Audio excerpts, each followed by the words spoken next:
कांजी लला की जय श्री पवन सुत हनुमान की जय श्री उमापति महादेव की जय श्री रमापति रामचंद्र की जय श्री वृंदावन कृष्ण बलराम जी की जय बोलो भाई सब संतन की जय जय जय श्री सीताराम नमामि भक्तवत्सलं कृपालुशीलकोमलं भजामि ते पदाम्बुजम् अकामिनां स्वधामदं निकामश्यामसुन्दरं भवाम्बुनाथमन्दरं प्रफुल्लकञ्जलोचनं मदादिदोषमोचनं प्रलम्बबाहुविक्रमं प्रभो प्रमेयवैभवं निषङ्गचापसायकं धरं त्रिलोकनायकं दिनेशवंशमण्डनं महेशचापखण्डनं मुनीन्द्रसन्तरञ्जनं सुरारिवृन्दभञ्जनं मनोजवैरिवन्दितम् अजादिदेव सेवितं विशुद्धबोधविग्रहं समस्तदूषणापहं नमामि इन्दिरापतिं सुखाकरं सतां गतिं भजेश शक्तिसानुजं सतीपदे प्रियानुजं वरङ्घ्रिमूलये नरा भजन्ति हेन मत्सरा पतन्ति नो भवार्णवे वितर्कवीति सङ्कुले विविक्तवासिनः सदा भजन्ति मुक्तये मुदा निरस्य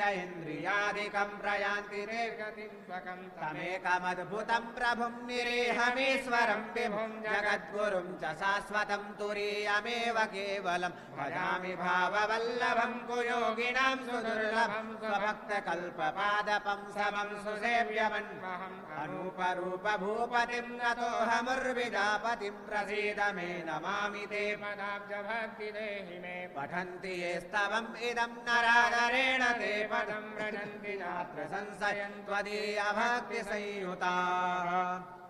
ॐ राजाधिराजाय प्रसीयदाहिने नमो वयं वै श्रवणाय कुर्महे समे कामान् कामकामाय मह्यं कामेश्वरो वै श्रवणो ददातु कुबेराय वै श्रवणाय महाराजाय नमः ॐ स्वस्ति साम्राज्यं भोज्यं स्वाराज्यं वैराज्यं पारमेष्ठ्यं राज्यं महाराज्यमाधिपत्यमयं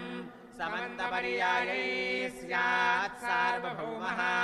सार्वायुषान्तादापरार्धात् पृथिव्यै समुद्रपर्यन्तायाम् एकराडिति ततप्येष श्लोको विगीतो मरुतः